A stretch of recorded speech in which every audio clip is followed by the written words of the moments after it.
Good morning, student.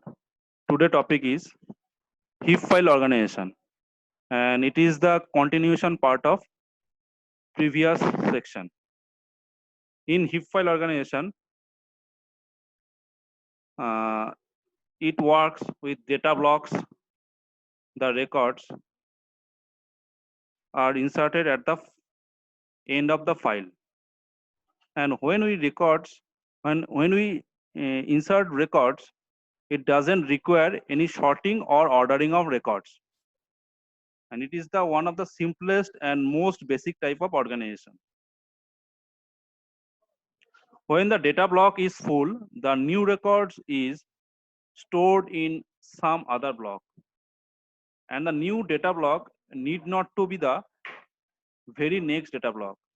And it can select any data block in the memory to store new records. And heap file is also known as unordered file.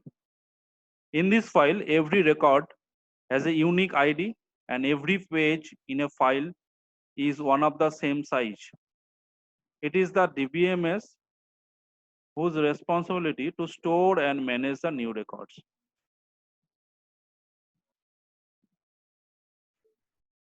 Here is the diagram.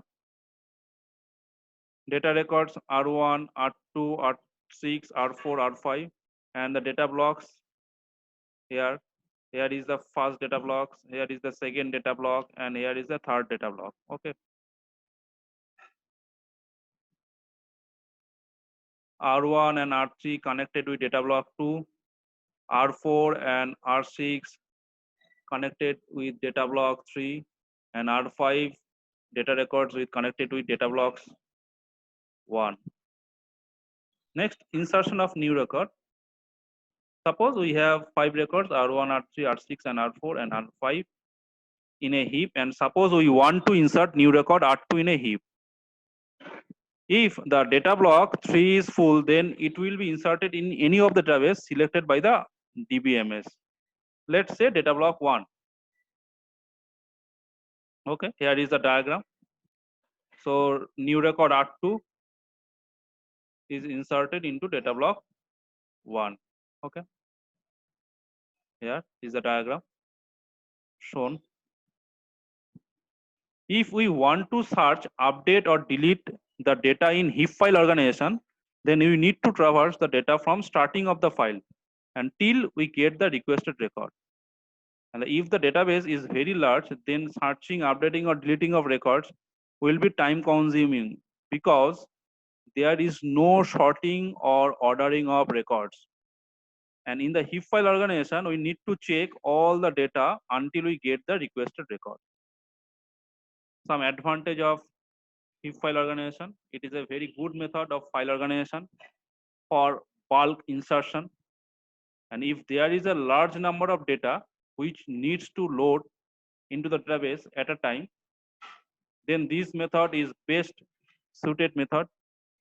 And in case of a small database, fetching and retrieving of records is faster than the sequential record. Some disadvantage also, and the disadvantage are it is inefficient for the large database because it takes too much time for searching or modifying the records, and it is inefficient for large databases. Next topic, hash file organization.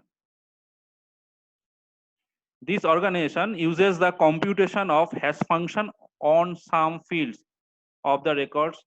The hash function output determine the location of this block where the records are to be placed. The diagram shown of hash structure. Records are R1, R3, R6, R4, and R5, and data blocks are shown right side. When a record has to be received using the hash key column, then the address is generated and the whole record is retrieved using that addresses. In the same way, when a new record has to be inserted, then the address is generated using the hash key and record is directly inserted. The same process is applied in the case of delete and update. And in this method, there is no effort for searching and sorting the entire file. And in this method, each record will be stored randomly in the memory. So here, new records R2, data records are R1, R3, R6, R4, R5 are already there, but here the new record is inserted, which is R2, and R2 is inserted in data block randomly, which is HD5LE. So here is the diagram, data records and data blocks in memory of hash file organization system. Okay, goodbye student, see you again. Thank you.